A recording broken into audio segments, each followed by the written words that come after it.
இது ஒரு பெண்ணின் தொடர்கதை. ஆரம்பத்துல அவ வாழ்க்கை ஒரு அழகான கனவு மாதிரி இருந்துச்சு.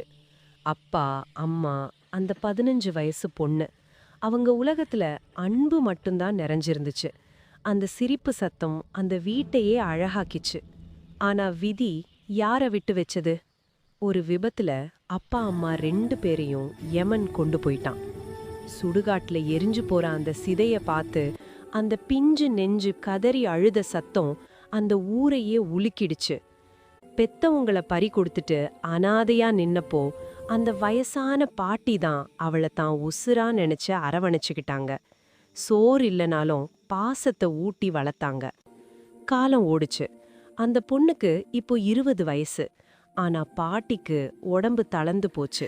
நாளைக்கு நான் செத்து போயிட்டா இவ தனிமரம் ஆயிடுவாளேங்கிற பயம் அந்த கிழவியோட மனசை அரிச்சுக்கிட்டே இருந்துச்சு. இனினும் தாமதிக்க கூடாதுன்னு ஊர்க்காரங்க கிட்ட போய் நின்னாங்க. என் பேத்திக்கு ஒரு வழி பண்ணுங்கன்னு கெஞ்சினாங்க. ஊர்க்காரங்களும் பெருசா விசாரிக்காம கிடைச்ச ஒருத்தனுக்கு அவசர அவசரமா கல்யாணத்தை பேசி முடிச்சாங்க. ஊர் மெச்ச கல்யாணம் முடிஞ்சது.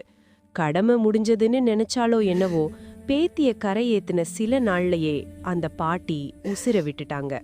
இப்போ அந்த பொண்ணு உண்மையிலே தனிமரம். பாதுகாப்பா இருப்பான்னு நம்பி வந்த புருஷன் ஒரு குடிகாரன்னு அப்போதான் அவளுக்கு தெரிஞ்சுது. வேலை வெட்டிக்கு போகாம குடி சீட்டாட்டோன்னு வீட்டையே நரகமாக்கிட்டான். 2 வருஷம் ஓடுச்சு. ஒரு குழந்தையும் பிறந்தது. ஆனா கஷ்டம் மட்டும் குறையல. குடிக்க காசு கேட்டு அடிக்கிறான். பசிக்கு சோறு போட வழி இல்ல. அந்த பிஞ்சு குழந்தைய வச்சுக்கிட்டு அவ பட்ட பாடு சொல்ல வார்த்தையே இல்ல. தினமும் குடிச்ச சாராயம் கடைசியில அவனையே காவு வாங்கிடுச்சு. இருந்த ஒரு துணையும் போச்சு. இப்போ கை குழந்தையோட நடித்தெருவுல நிக்கிறா. இந்த ஊர்ல வாழ வழியும் இல்ல, ஆறுதல் சொல்ல ஆளும் இல்ல.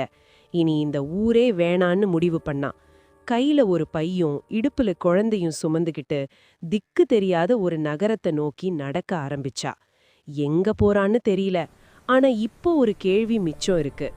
இவளோட இந்த நிலைக்கு யாரு காரணம்? அவளோட ஏழ்மையா? இல்ல விசாரிக்காம கல்யாணம் பண்ணி வச்ச இந்த ஊர்க்காரங்களா? இல்ல பெண்ண ஒரு சுமையா மட்டுமே பாக்குற இந்த சமூகமா?